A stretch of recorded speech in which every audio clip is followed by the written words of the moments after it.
At welcome back na naman mga tol sa ating YouTube channel.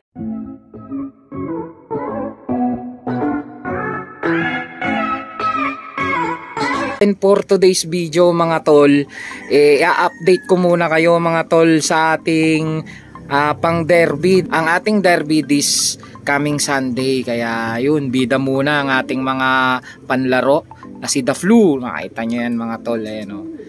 Pinalaya natin mga tol si The Flu para makatuka-tuka siya ng kung ano-anong mga bato-bato dyan. Ayan. Ready to fight na naman si The Flu mga tol. Ang kagandahan nito mga tol, si The Flu tsaka yun si yun, kita nyo yun mga tol. Teka. Ayun oh. Nagni-nesting na mga tol. Yun si Billy.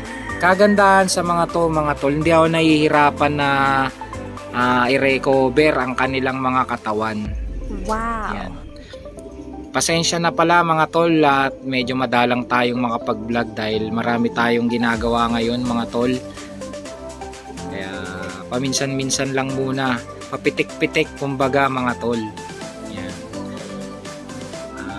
Si The Flu mga tol at si Billy, back to the topic. Medyo hindi ako nahirapan mga tol sa recovery ng katawan nila dahil pagdating nila yan, may mga gamot tayong binibigay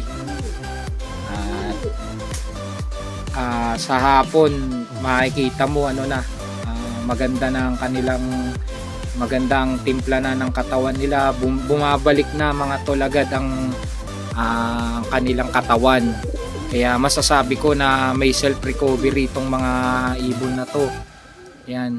Kung matatandaan nyo naman si Ining tsaka si AR mga tol, yun, medyo nahirapan ako doon dahil sa matagal silang mag-recover mga tol, lalo pagka may mga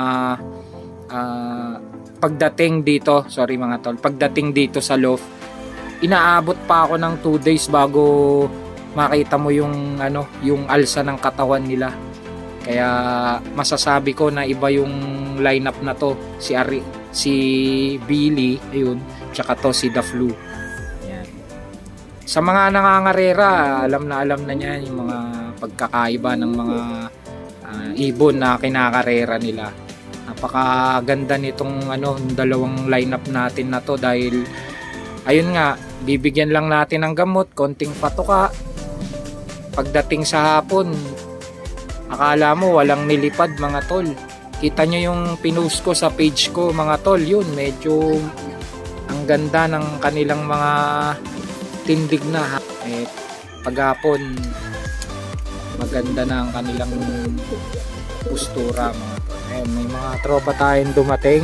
Ito si Buding, katambal si Tantan, at yun si Negi, ang mamamahala sa linggo ng ating loft dahil may pupuntahan tayo sa kunin mo, malinis pa yan.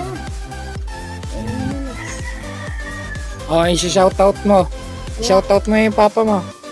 Bilis. Shoutout kay papa. Ayun si paring Toto ang kanyang ang tatay mga tol, sorry. Yan. In-update ko lang kayo mga tol dahil under recovery sila. Kaya yun, maganda-ganda ang ating panimula sa derby dahil hindi natin sila nakikita ng kung anong sakit. Medyo maganda-ganda ang ating laban ngayon mga tol. Kaya ayun, subaybayan nyo ang ating laban, si The Flu at si Billy. Ayun o. Kapitan natin si Billy mga tol.